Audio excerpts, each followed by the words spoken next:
Hello, my name is Ari, and today I am traveling throughout the geosphere and the hydrosphere to show you how they interact with each other. Come along on my journey. First, I am reporting from the geosphere. This is the core of the Earth, where the temperature is about 7,000 degrees Fahrenheit. The core of the Earth is 1,516 miles across, which makes up 19% of Earth's volume. I can't stay here very long because it is scorching hot. I'll go someplace cooler. This is the Earth's crust, the outermost layer of the Earth. This is where we live. It has rocks, soil, and sea. It's about 25 miles thick. The temperature ranges from 400 to 750 degrees Fahrenheit. I think that I have had enough with all this inside the Earth stuff. Let's go to another part of the geosphere. Here we are at the Grand Canyon, a huge pit in Arizona. Around 20 million years ago, the Colorado River began to go into the Grand Canyon at the eastern side. That was most likely how the Grand Canyon was formed. Not many people actually know how it was originally formed. The Grand Canyon is definitely one place that I would recommend. It has a very beautiful sights. Okay, here we are at a huge and dangerous part of the geosphere, a volcano. This huge mass of rock, magma, and lava is also one part of the geosphere. The molten rock inside the volcano is called magma. When it comes out, it's called lava. This is one of my favorite parts of the geosphere.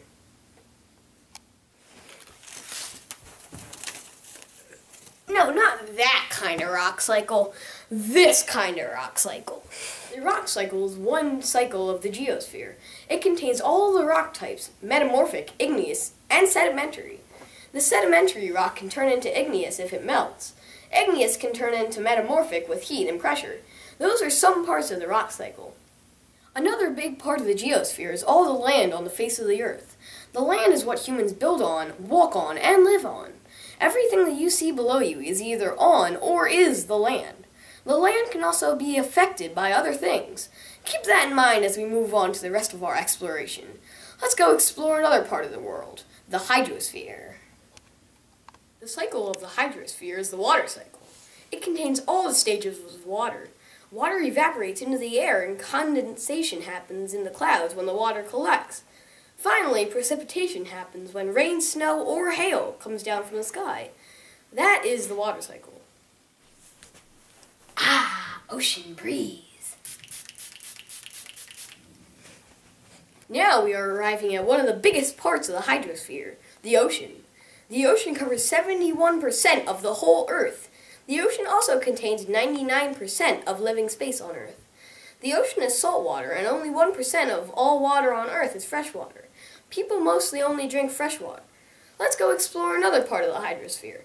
It's big, cold, and icy, a glacier. Glaciers house almost 2/3 of the fresh water on Earth. That just leaves a tiny bit of fresh water for the people. The glaciers have been slowly melting into the ocean, which is causing the fresh water in the glaciers to be mixed with the salt water, so we can't drink it anymore. You can visit some glaciers in Alaska, Antarctica, and Greenland. There are many other glaciers on Earth. Uh-oh, I think I'm starting to feel something coming down. Could it be rain? It's really coming down out there. This rain could be able to destroy a whole building made out of limestone. Sometimes rain has acid in it. That is what makes some rains dissolve limestone. Rain can also erode land. Rain collects in rivers and streams that makes them get bigger. The rain really affects the land. Also keep that in mind for the rest of this exploration. Here we go. Do you guys remember what I told you to keep in mind? Because this is the time. The rain can affect the land by making it erode. If the rain collects enough, or in a small crack or a river, it can erode and make a bigger river, or make a little crack into a huge pond or lake.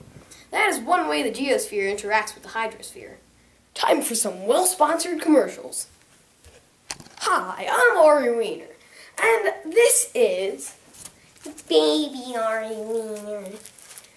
Don't be like this, me.